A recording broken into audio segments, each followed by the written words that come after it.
यवतमाळच्या घाटंजीमध्ये तालुका व शहर भाजपा महिला आघाडीकडून हळदी-कुंकवाचे आयोजन करण्यात आले होते.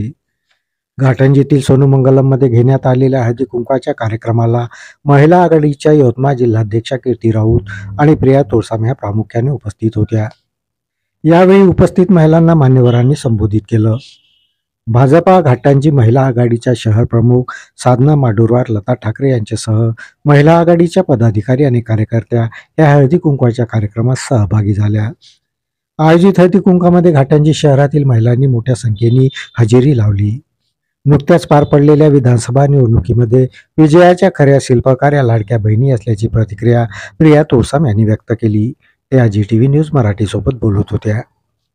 मकर संक्रांतीचा सण म्हणजे हा महिलांचा सगळ्यात आवडता सण असतो. सर्व महिला, ज्या महिला घरगुती कामामध्ये सुद्धा व्यस्त असतात किंवा आपल्या व्यावसायिक कामात सुद्धा व्यस्त असतात, त्या या सणाच्या निमित्ताने आपल्यासाठी काही ना काही वेळ काढून त्या एकत्र येतात. तेव्हा आणि आपल्याला सर्वांना माहिती असेल की आत्ताच नुकते जे इलेक्शन्स पार पडले आहे महाराष्ट्र विधानसभेचे, त्याच्यामध्ये मला असं वाटतं की लाडक्या बहिणींनी सगळ्यात जास्त आपल्याला समर्थन दिलेलं आहे मोठ्या प्रमाणामध्ये. आणि कुठे ना कुठे या एवढ्या मोठ्या विजयाचा हिस्सा या लाडक्या बहिणी ठरलेल्या आहे. तेव्हा पक्षांनी आणि नेहमीच पक्ष अशा विविध कार्यक्रमांचं आयोजन करत असतं आणि यावेळेस आवर्जून आणि या विधानसभा क्षेत्राचे आमदार राजूजी तोळसाम यांनी पुढाकार घेऊन या कार्यक्रमाचं महिलांना आयोजन करण्यासाठी प्रोत्साहित केलेलं आहे. त्याचा मला खूप आनंद आहे.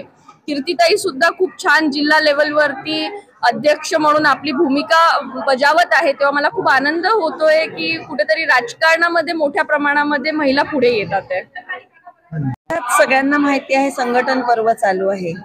संघटन म्हणजे आहे ही जगातली सगळ्यात मोठी पार्टी आहे, पण त्याही पेक्षा अजून जास्त प्रमाणात सदस्यता नोंदणी करणे आणि मकर संक्रांत हा महिलांचा आवडीचा विषय आहे आणि यावेळी महिलांचा उत्साह बघण्यासारखा असतो.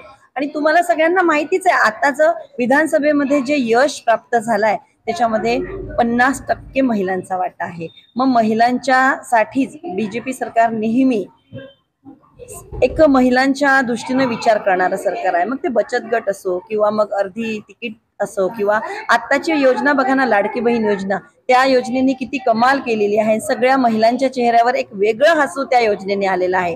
आता काही दिवसापूर्वी त्याचे हप्ते सुद्धा आलेले आहेत.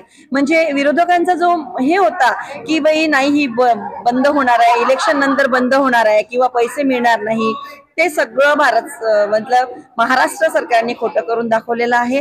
आणि आमचे देवाभाऊ जोपर्यंत सगळ्या बहिणींच्या पाठीशी आहे तोपर्यंत त्यांचं कोणीही वाकडं करू शकत नाही. हा त्यामागचा मेन उद्देश आहे.